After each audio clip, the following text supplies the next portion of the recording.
A fleet of airships pillage a crystal from a peaceful town of mages. An ominous eye beckons you to surrender your soul to an unknown deity. An asteroid crashes into the foothills of a sleepy suburban town. A familiar princess gets kidnapped by a familiar enemy as a familiar hero gives chase. A young man finds a sword that unleashes a horde of punishing monsters and untold power. And 3 soldiers march toward a snowy town in the midst of a blinding blizzard. These are the openings to just 6 of the dozens of world-class RPGs that made the Super Nintendo their home. Stories that delighted, touched, terrified, and inspired kids and adults the world over. On this episode of A Gamer Looks at 40, we take a survey course of the system's legendary titles and share some stories of how and why these landmark games touched us all in unique ways. Time to grab a pack of Mega Elixirs and don your favorite armor as we take a tour of the Super Nintendo RPGs.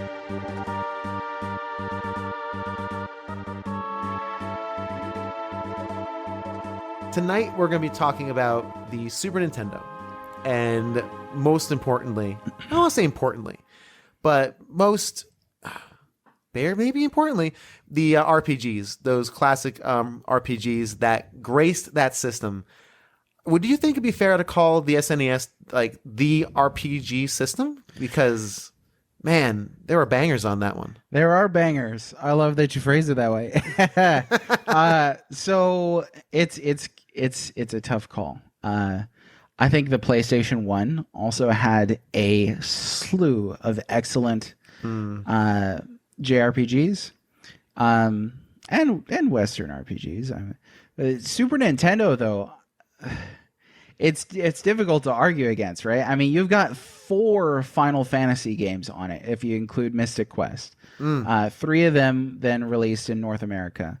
You've got 2 Breath of Fire games, the launch of Breath of Fire. You have Earthbound, Secret of Mana sequel in Japan, Secret of Evermore, Soul Blazer, Illusion of Gaia, Terranigma, the Lufias, Star Ocean, friggin' Mario RPG. Oh my goodness! Man. Like the collaboration between SquareSoft and Nintendo on Mario RPG is like a match made in heaven. The Dragon Quests. It depends on your perspective of Zelda as an RPG, but potentially then a Link to the Past.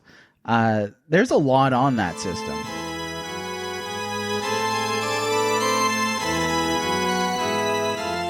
That was Moses Norton, also known as the Well-Read Mage on Twitter, and the founder and lead writer for thepixels.com, the-pixels.com, as he kind of sets the table for just how much there was in this genre for the Super Nintendo. It's kind of staggering when you look at top 20 lists and realize there are complete franchises left out if you do that kind of research. Next up is Mike Albertin from the Games My Mom Found podcast, as he shares why he played RPGs as a kid. And then Blue Williams, a show favorite, borderline legend at this point, talks about some of her experiences with these world-class titles. So what other games did you have in that era that really kind of stuck with you? Another one that really, because I had found out early on that I wasn't good at games, but I ended up finding out about RPGs like Final Fantasy VI, Final Fantasy IV, or Final Fantasy 2 and 3 in America, to be respectful of their correct name. I found out that I could play a game and level up in a game and then be more powerful so I could get through the game. And when I found that out, I played mostly RPGs in the SNES era because it was something that I could play without Game Genie, something that I could play even when I was having a hard time making the platforming or having a hard time memorizing a level. I could just grind and level, and I would just sit with my dad and just play the game. Or we used to take turns where I would move around on the map and hand him the controller. He would fight the turnstile battles for me because I didn't want to do it, and then give him back the controller. And that's how we would play together for hours. That's pretty cool. That's a fun memory for sure. Yeah. So you kind of take turns into getting through it. Because I was scared. I was scared to fight, so I have him do it. Oh, that's sweet. I was probably 7 or 8 at this time, maybe. Or okay, 9. It wasn't. Still, yeah, you're still in that era where you're still kind of uncertain about things and nervous and things. Yeah, I'm still that's young. Fair. What's the most recent SNES game you've kind of revisited or played through for the first time? I'll throw a shout out to the first Breath of Fire. I went through and was just in the mood for some sort of retro, like, comfort food kind of game where I knew I could get through it in a reasonable amount of time. It wasn't going to be a 100-hour RPG. So I really enjoyed it. I know there's a lot of problems with the first Breath of Fire, and it wasn't very long before I had to go get a walkthrough because I was like, I don't know where I'm supposed to go. But with the help of a walkthrough, I did go through and beat it. And I think, if anybody tracks that sort of thing, I'm pretty sure I got 100% completion. I got all the dragon forms and all the special weapons, etc. Nice. So I really, really liked that. Despite its problems, I really enjoyed it. Its problems, I've never played it, and I played like the first hour and change of Breath of Fire 2, and I really liked Breath of Fire 2. I just ran out of headspace for it. You play a game and you're just like, no, I can't do an 80-hour RPG right now. I just bounced off, but I will bounce back in. What about Breath of Fire 1 would you find as a drawback? I don't know. It's just sometimes you find a game that's like the right game for you at a moment. And so that's why I really liked it. But as far as a drawback, it's super cryptic. It's one of those games. It's not quite as bad as like a Castlevania 2 or like a Zelda 2, where it's like, how on earth are you supposed to know that you need to kneel there to progress in the game? Like you couldn't possibly know that. So it's not that bad, but it does have a couple of moments. Like there's one point where you need to get a jar from a guy in a graveyard, but in order to get the jar, you have to talk to him first during the day and then go back and talk to him at night again. Oh, see, forget that. Yeah, I mean, I wandered around the whole world map going, where's this blankety jar? And that's when I was like, I need a walkthrough, because I never in a million years would have figured that out on my own.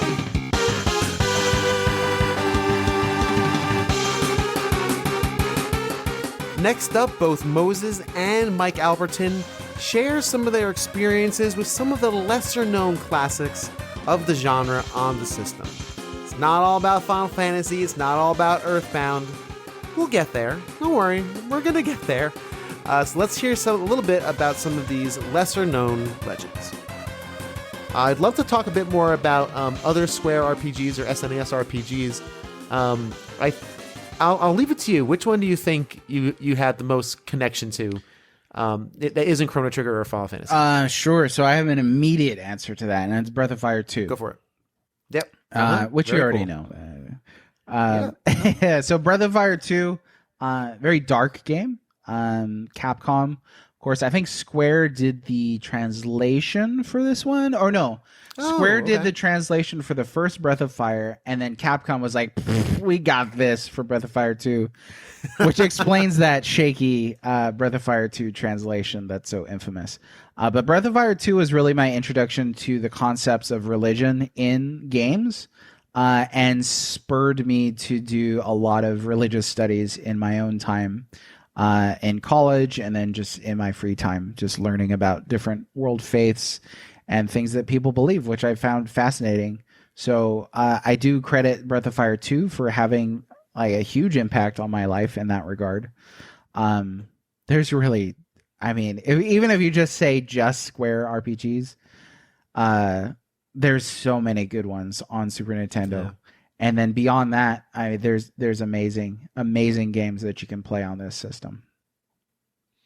Yeah, Breath of Fire 2, I started it, and I got to a point where pretty early, maybe 4 hours in, and I'm like, you know what?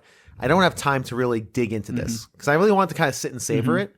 So I still need to sit and savor that, because that is like the religious themes are immediate. Yeah. They don't mess around. No. It's like, whoa, okay, you're talking about God, and from like a dragon eye, like in the first like sequence. I was like, am I allowed to play this when I'm like 8 years old?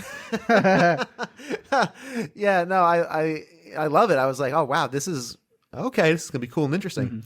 So I need to dine on that one when I get some fake free time, which never, of course, happens because I do a show and I dad and I do those things. But hey, you never know. Yeah, I gotta steal those moments when I can.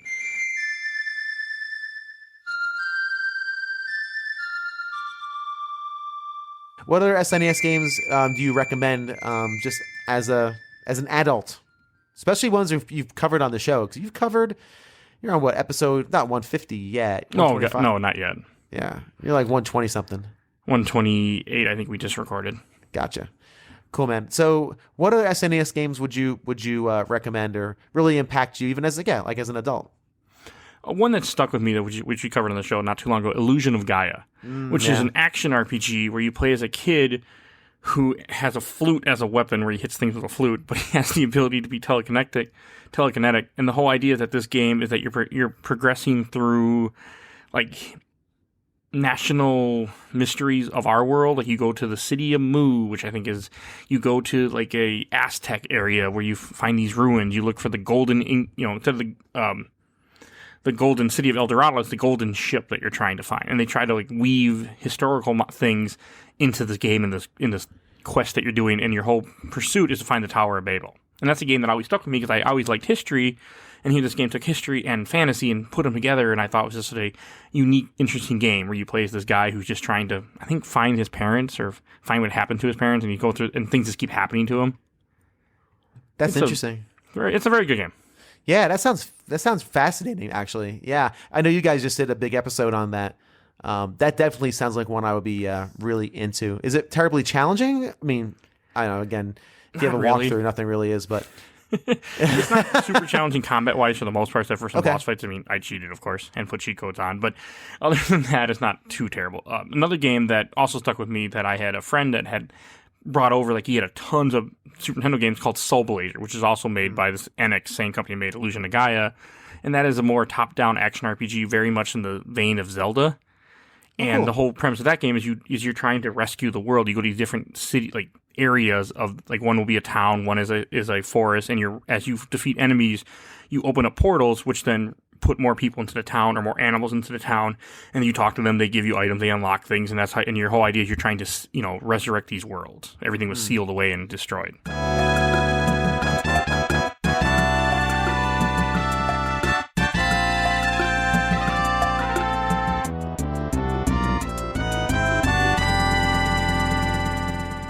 Next up, it's all about Earthbound.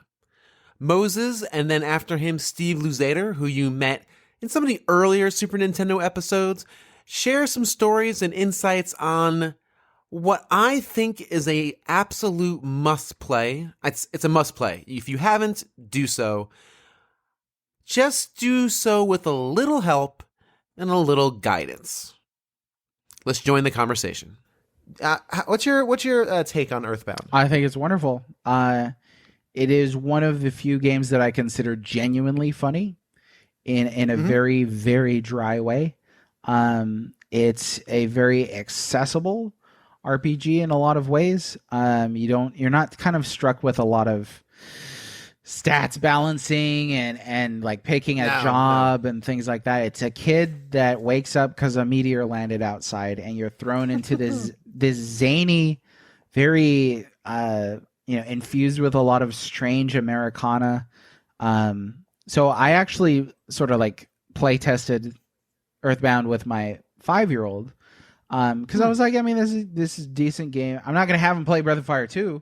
But like he could play. I mean, God forbid, who knows what he would learn as far as like spelling if he played Breath of Fire 2.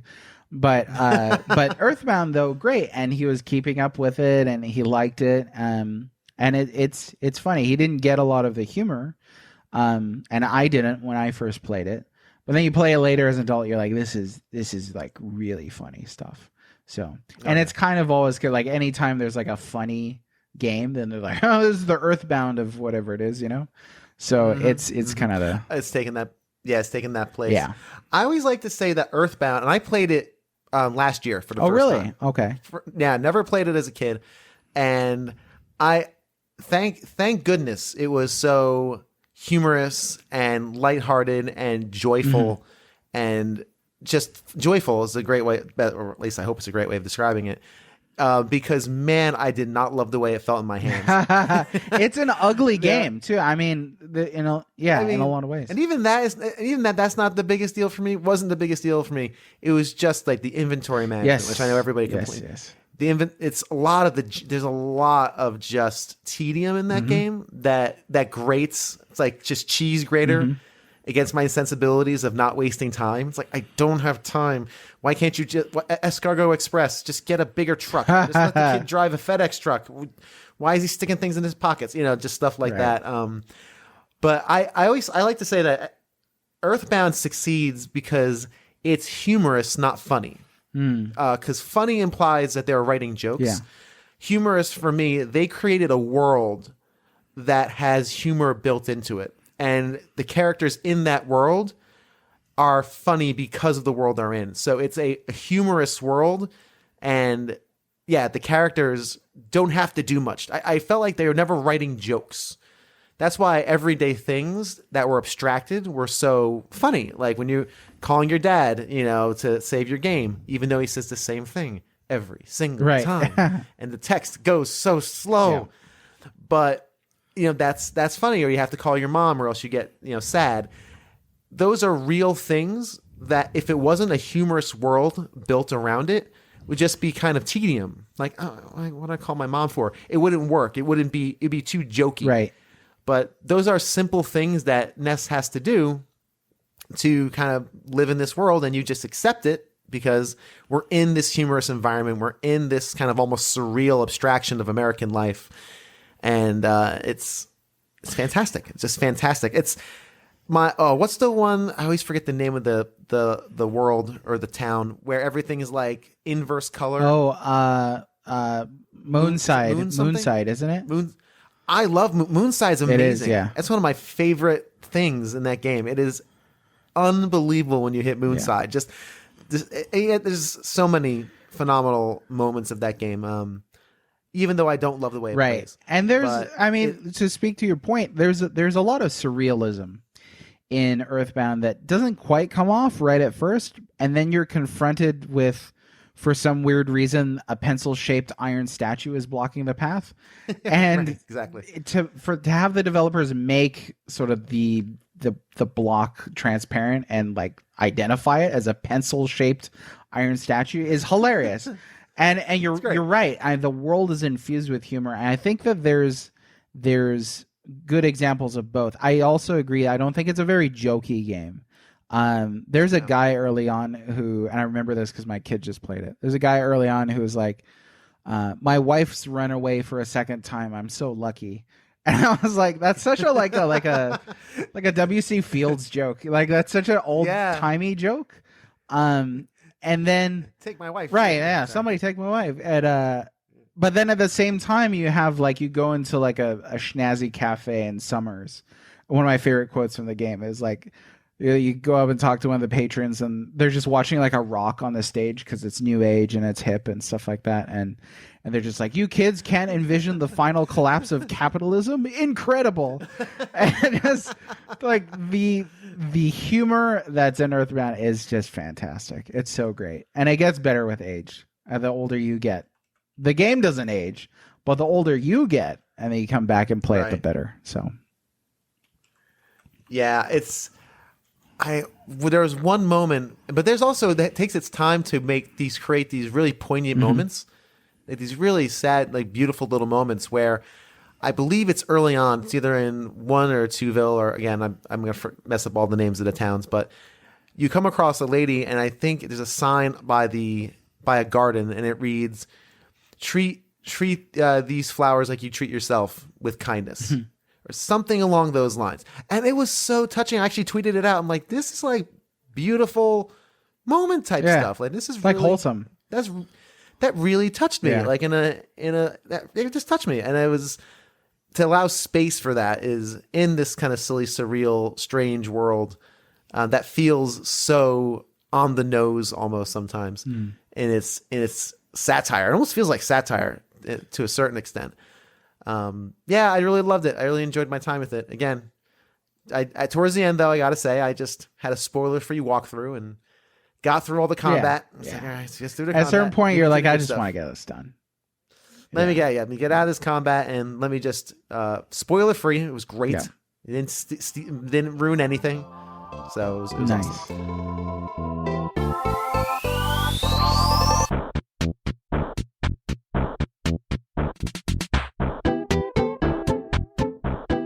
I remember the first time I played Earthbound, and just this, you don't know what you're getting into, but you love it. It's so offbeat, bizarre, and quirky. It's not like any RPG at that point that you'd ever really played, or at least nothing that was too mainstream anyways. And I remember actually getting the cartridge and the strategy guide. I had that whole box set that we all know is worth like thousands of dollars today, and I wish I still had. But I know I played that game at least top start to finish at least 3 or 4 times, and Wow. it just it was so weird, and the music was great, and it's just the one-liners, and it's funny, and it's irreverent, and it's everything that you don't think a JRPG should be, and yet it all worked just so incredibly well.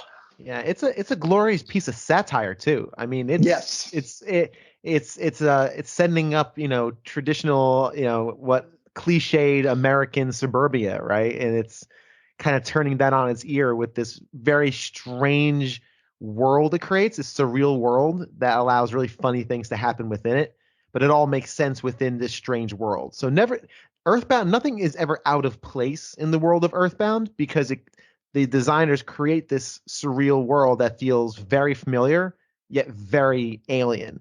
Yes. But since you're wrapped in this kind of packaging, everything in there, from the cultists, to the dudes who speak in Comic Sans, like all that flavor is kind of encapsulated in this. Just encapsulated in this like ring that they've created, this wonderful world of surreality and just bizarreness. It's great.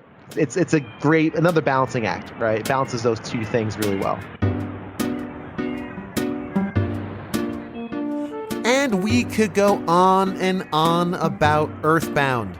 And you know what? Maybe we should. Maybe Earthbound needs its own episode. If you want that to happen, please let me know by going to Twitter and checking out A Gamer Looks at 40 on Twitter, or send me an email at agamerlooksat40@gmail.com. And hey, I got some ideas of people who could love to come on and do an Earthbound deep dive. I don't think I'd have any shortage of guest opportunities. After the break, Steve and I switch to gears from Earthbound and Breath of Fire to Final Fantasy.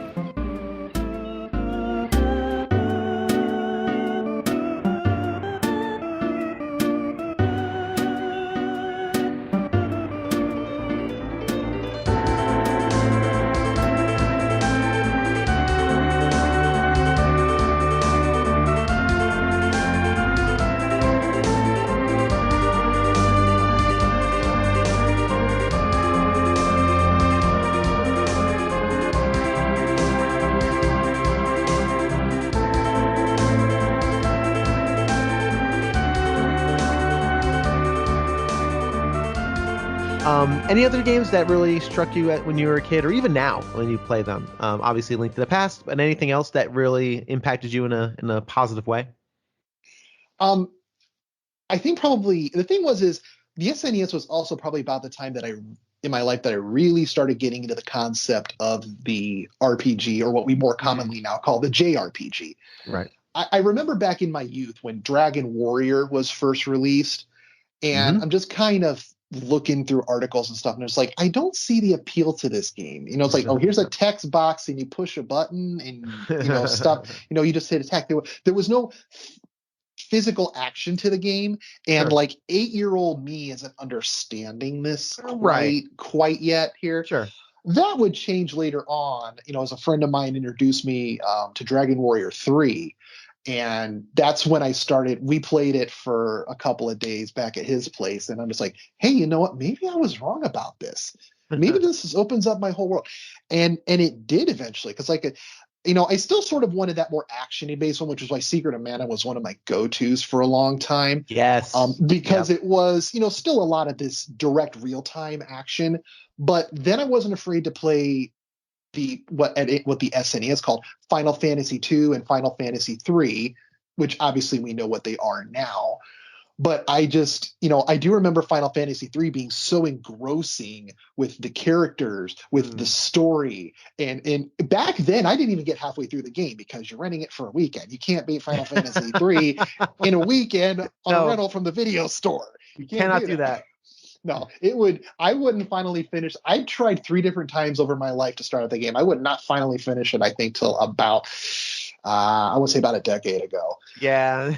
Was I finally able to finish that. So, but I started but I started going in that vein and really exploring those kinds of games. And that really opened up a lot of doors. And I would find myself still going into those same kind of rails, even as I would go farther down the line in gaming, getting heavily into the Final Fantasy series and trying other things here and there.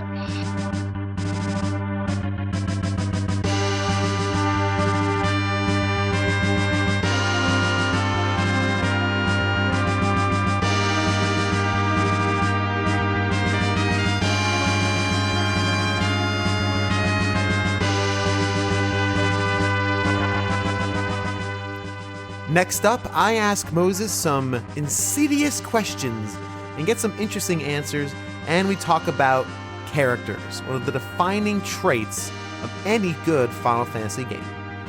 It's a treasure trove if you dig those kind of classic RPGs. I want to start with the Final Fantasies because the 2 biggies that were on there, of course, was Final Fantasy 4 and Final Fantasy 6 here in North America, 2 and 3. And of course, 5, which was released in Japan only. Of the 3, which one do you think? I'm not going to say best because I think they all have their. I'm not going to say best because that's easy, and B, I think they all have their qualities. I really do. No, I agree. I would say, which one do you think is the most important? Ooh, I like that. Important. Yeah, that's a great question, and it's so easy to get like favorites confused with best. I love how you phrase that though. Like it's too easy. Everybody just has to say 6. I mean, 6 of is course the obvious, the operatic choice. Yes. But as far as most important, that is a question. So I think that there's a strong argument for 4 because of its early placement in the series and its high emphasis on drama.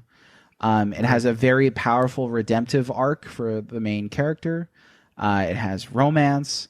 It has quite a lot of emotion for what is essentially still a fairly rudimentary and primitive RPG, especially compared to Final Fantasy VI. It's almost, I mean, you could put 4 and 6 side by side, and they almost seem like they weren't on the same system. Yeah.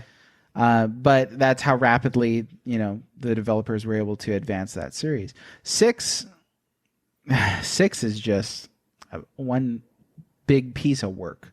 It's fantastic.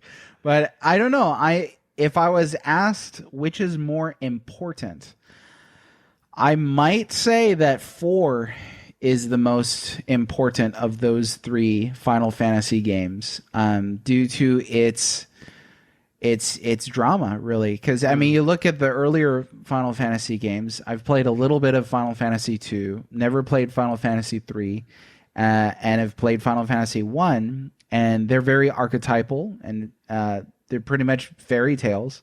Right. Final Fantasy 1, you don't get a ton of motivation. You don't understand why they need to kill chaos. They just need to kill chaos. Sure.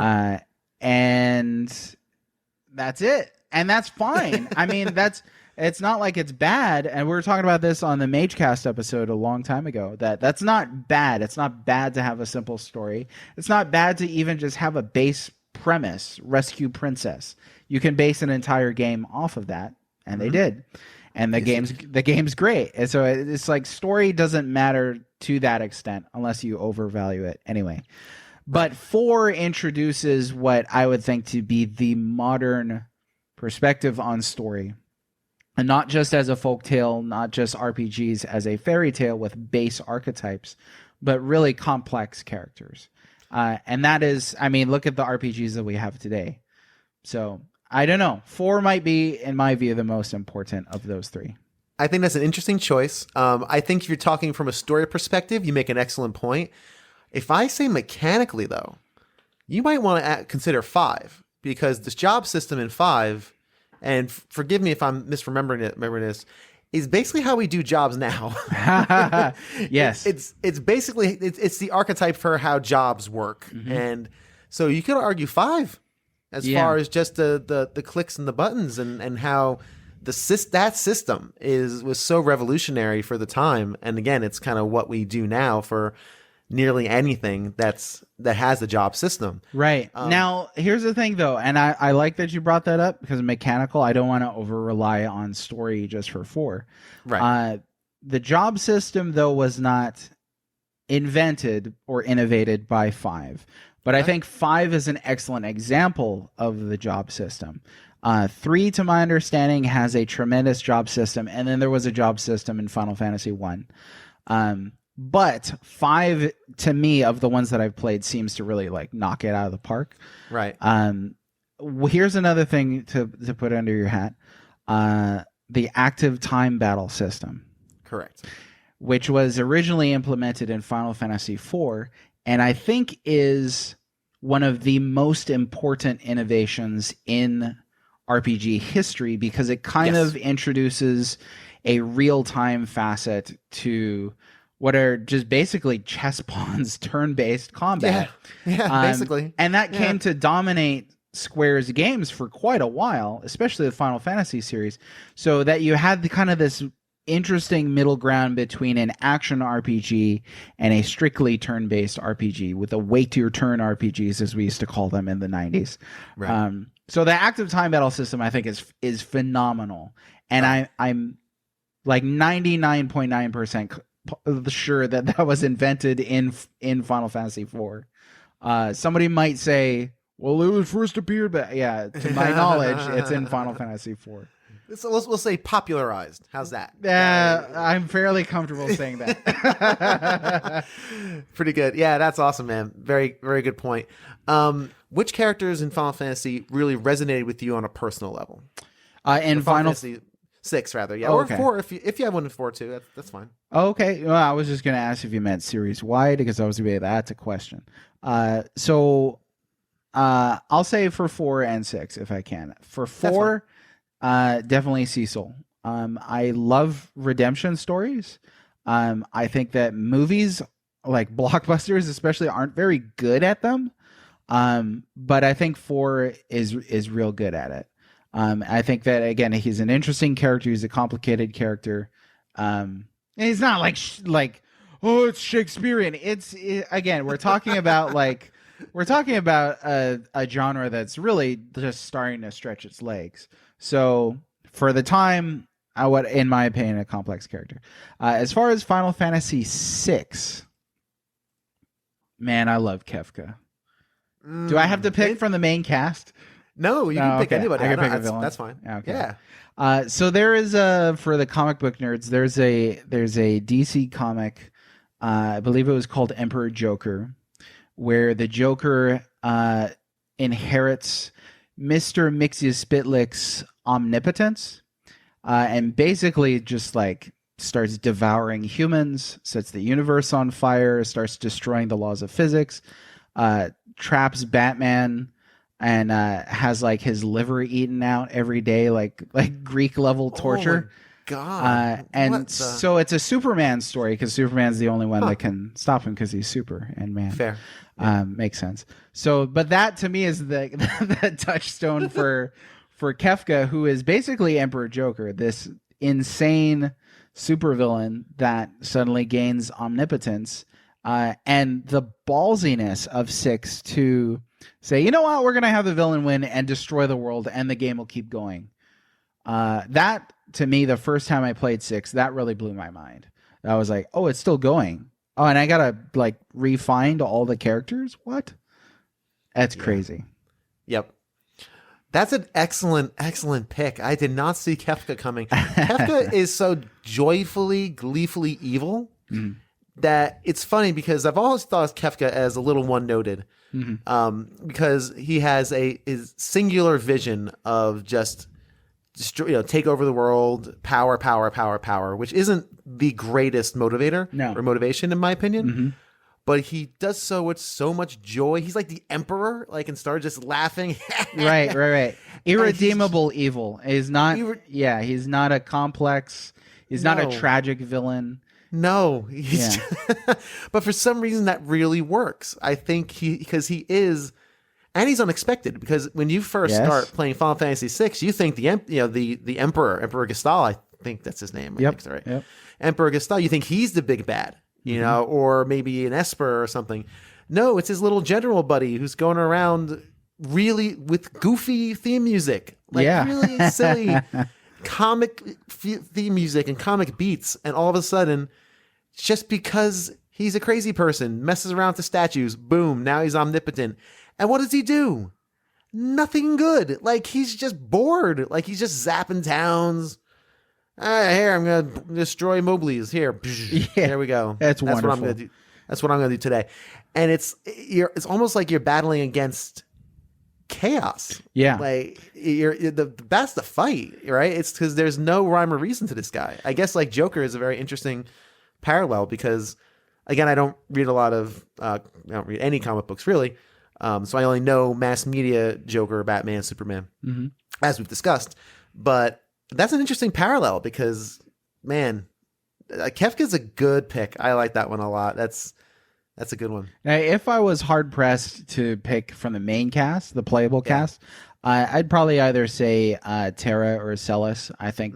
And Locke is one of my favorite characters too. I mean, those three carry the game. There's some core characters that are fantastic. Cyan, that's a sad scene. Like, you know, there's some tragic stuff there. What a sad, heartbreaking side quest, and to get his backstory is tough. I've always been a big fan of, and people might give me a little bit of mess for it, I've always really liked Edgar. Even though he's a bit of a creep. Yeah. He's a philanderer, right? He's a ladies' man, as he likes to think himself. I've always really appreciated his how he has the weight of the throne on him, and I don't think he's ready for it. Yeah. And he's always living under the shadow of his father. And for me personally, that, you know, as the eldest of two, my brother and sister are 5 and 6 years younger, respectively.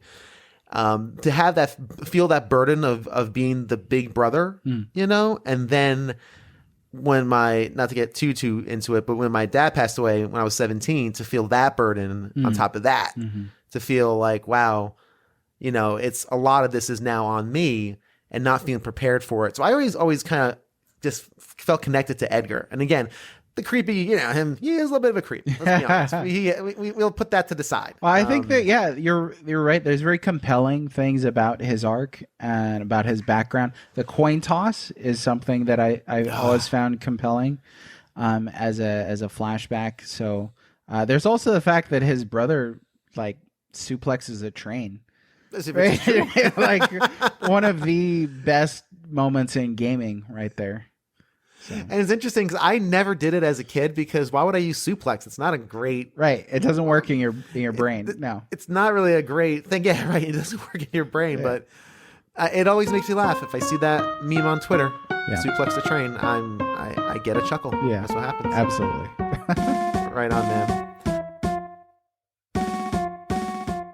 Next up, my brother and I talk more about Final Fantasy VI, and then Daryl, also known as Mr. Thou on Twitter, shares some of the characters that really defined him as a Final Fantasy fan. You did play Final Fantasy 6 or 3 as it was at that time. You tried to. Tell me that story. I tried to. Tell me your story about. Yeah, go ahead. Yes. Tell me your story of Final Fantasy 6. And that is also a very big turning point in my gaming history and just like storytelling history in general. American 3, Japanese 6. I don't know what your fans want to hear, but I know it is 6, 3. But that's we all understand what you're talking about. Yeah. So Final Fantasy 3, though, I say to everybody I know who plays Final Fantasy or ever has, I'm like, I tried playing the first one on NES. I was too young. I didn't quite understand it.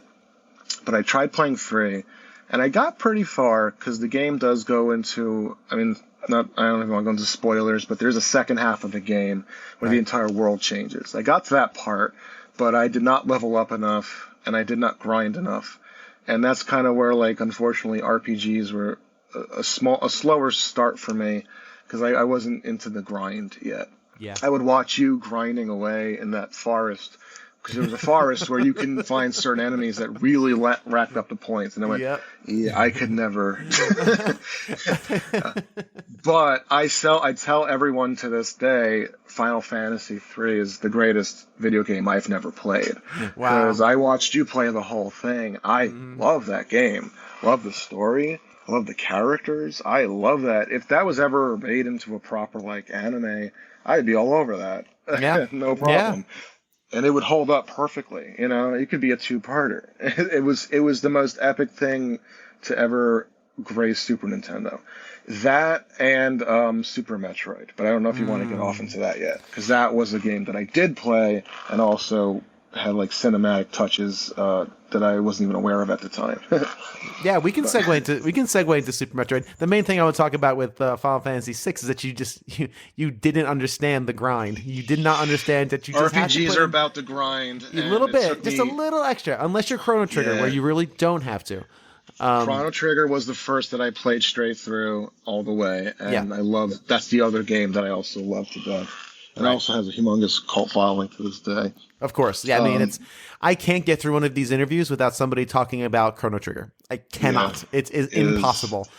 I have to do an episode on it, but it's just going to be 85 people saying how much they love it, and I might be okay. I might be okay with that. I don't know. But anyway, Final Fantasy VI. I just love that game to death. And I could revisit that one day and try to actually play it properly, but just like I did with Dr. Franken. Give it the Franken treatment. Give it a proper treatment. Because I did eventually get on to play Final Fantasy X or 10 for PlayStation 2, which had a different system. It had a different leveling up system, but still was an RPG. And I now have obviously a lot more patience for that today. Sure. Yeah, I think we all do, which is good.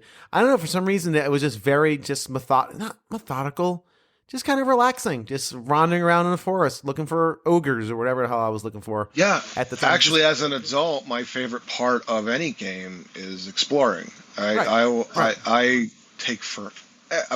Some people can blow through a game in 12 hours. You'll look at mine, it's 40, and like, what are you doing? And I'm like, I found this corner. I want to see it. I just want to see what's there. Yeah. That's very much to my personality today. I like to explore. That's just a big part of me.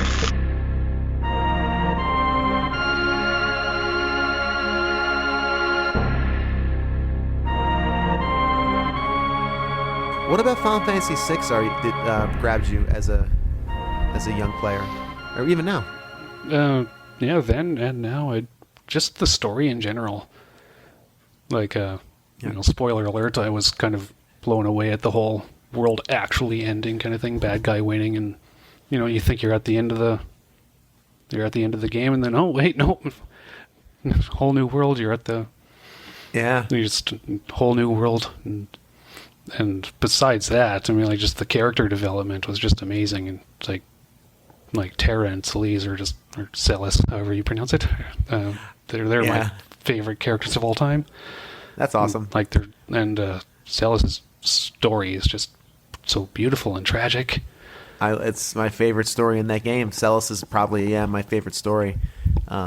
And I always said Celes too. It's fine. I've been saying Celes like my entire life. I only just started saying Celes maybe a year ago. No one should care how these names are pronounced. It doesn't matter. It's for you.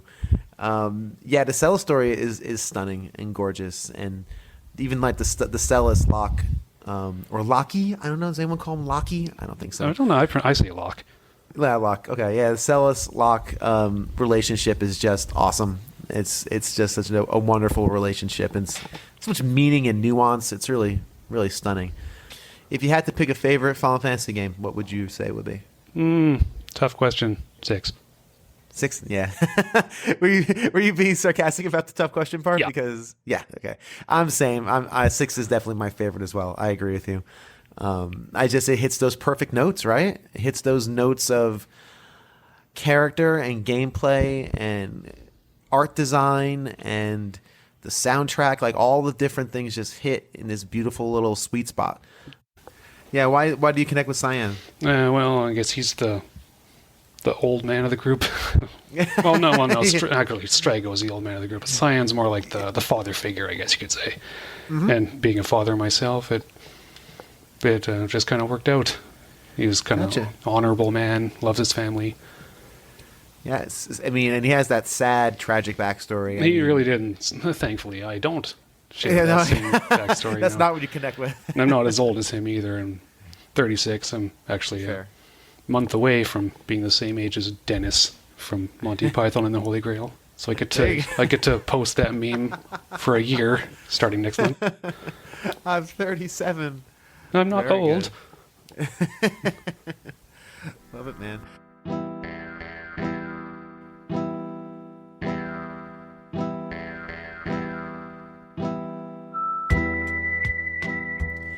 And finally, Moses and I closed out the episode by talking about Final Fantasy characters, not who they were, but more about how many they were, and some of the amazing balance between silly and serious this game provides. Let's listen in.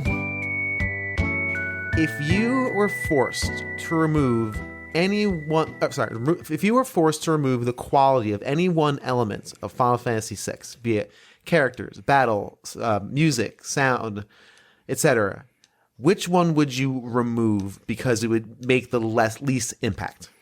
You want me to be crucified here, essentially? I want you to be evil. I want you to be evil and just detract. I'm not saying obviously if you can't take all the sound away and then it'd be no.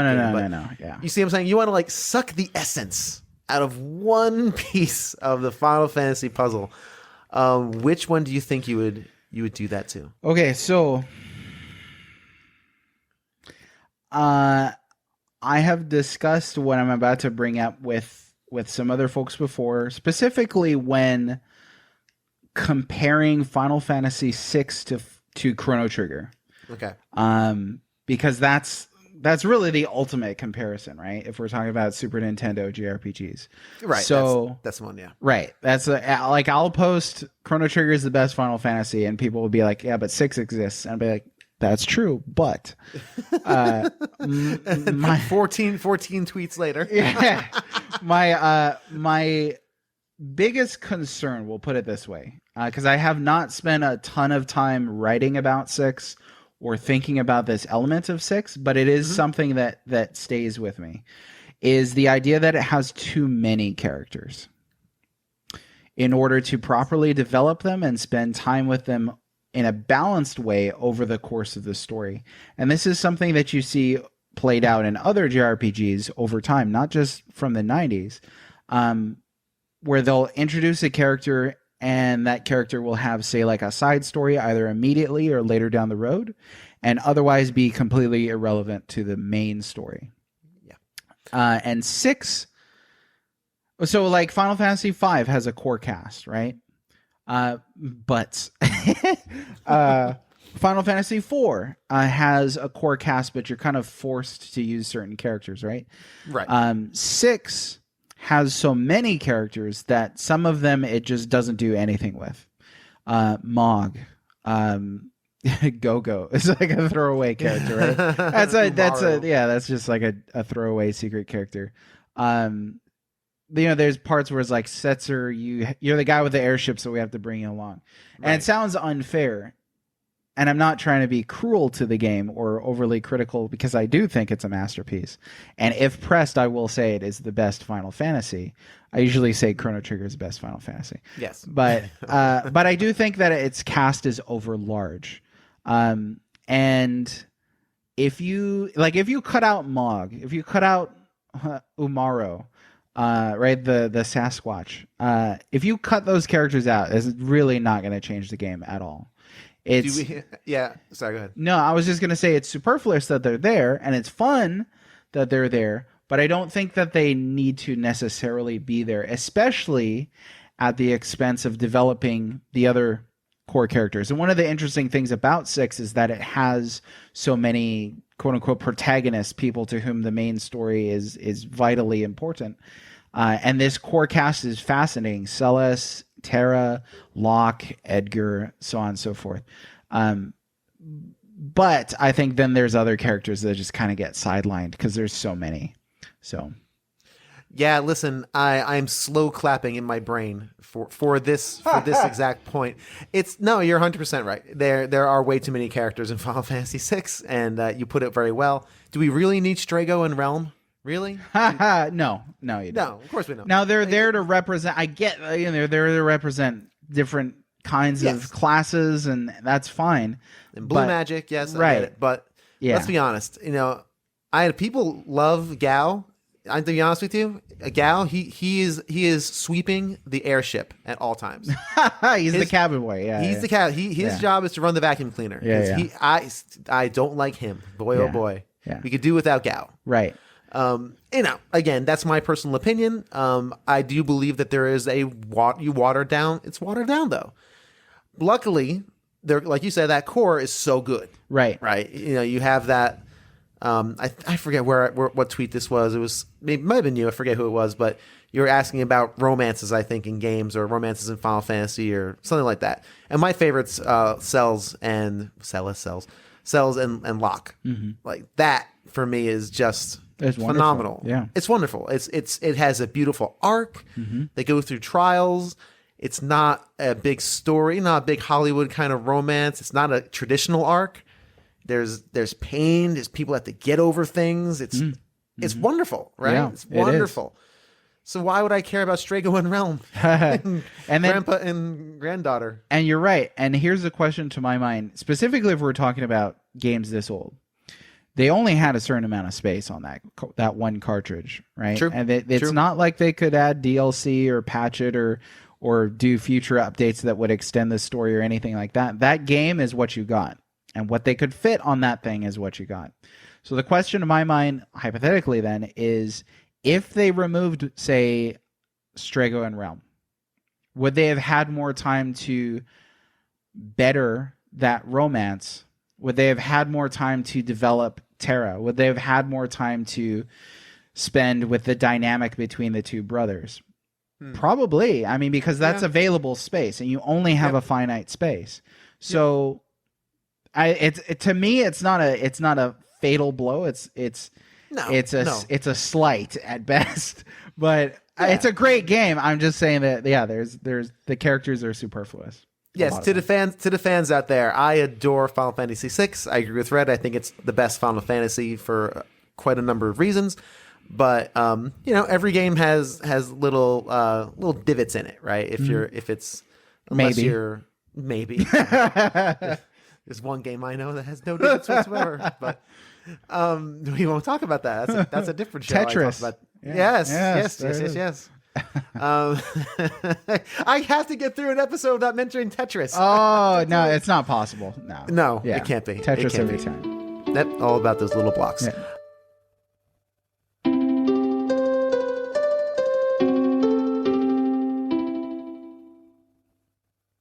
Anything else about Final Fantasy? Again, either 4 or 6. We'll just do all the again. We're just talking SNES right now. We'll talk about the PlayStation stuff, in another month or so. But for sure, anything else that kind of resonated with you, even just like a personal story of maybe if you don't have one, that's fine. But if you like a personal story of experiencing that game, you did mention when the world, of course, in Final Fantasy VI, when the world is destroyed, essentially, just that shock of oh my gosh, I have to. The game is still going. I didn't lose. Yeah. I'm expecting a game over screen. What did I mess up on? Yeah, no joke. Of course, the Opera House is that's iconic as well. Do you have any stories of just kind of moments from those games that really just kind of hit you as a kid or even now? Yeah, I think that in 6 especially, there's so many moments that really stand out. Ultros just being a troll squid is amazing. So as a character that's just there, and the fact that he pops up at the opera house is a delight. In my view, a lot of those older games were really able to capture a balance between the silly and the serious. So, like, it's difficult to think of a more serious moment, especially on the Super Nintendo, than the Celes suicide sequence. I mean, that's major. So the first time that I played it, I didn't really understand what was happening. Later, when I played it in life, I was like, oh my gosh, like that's heavy. And then this is in the same game where that same character tries to like do this whole ridiculous opera where like a talking octopus shows up. And I'm so glad you're calling it ridiculous, because I'm kind of stealing this from another podcast that I listen to, but they brought this up and it hit me like a train. The Opera House is a comedy, right? We can all understand the Opera House as a whole thing's like a farce. Like, it's a silly kind of farce with ultros and 16-ton weights and pretending to be opera singers. Like, it ends with this poignant moment. You could even argue that when she's trying to sing the song and you have to put in the right lyrics, there's comedic beats in that. You know, it's. But I'm glad you said that. Is a lot of silliness there. Go ahead. I'm sorry. No, that's all right. But I think that that balance of silliness and seriousness is really striking in 6. It really shows you like the range of emotions that it can cover. What else was I going to mention from 6? There was one other thing. I felt like, also from 6, Shadow is a very interesting character. Permadeath was not invented by Final Fantasy VII. There was already plenty of permadeath in Final Fantasy going on. And Shadow's this very interesting character where it can kind of go both ways, depending on how you play it, certain segments. And I don't want to really give that away. But hopefully, so I spent a lot of today talking about the Final Fantasy Pixel remasters that were recently announced at E3, and we just got some footage of them and got to see what they actually look like. And I, for the most part, thought that they looked pretty good. I thought that they looked more like the Super Nintendo versions than, say, the brightened up Game Boy Advance versions or the really smoothed out mobile versions. So that's great, and I hope that means that more people will be able to play these games and would be more excited to play these games, because there's really so much awesome in a lot of these.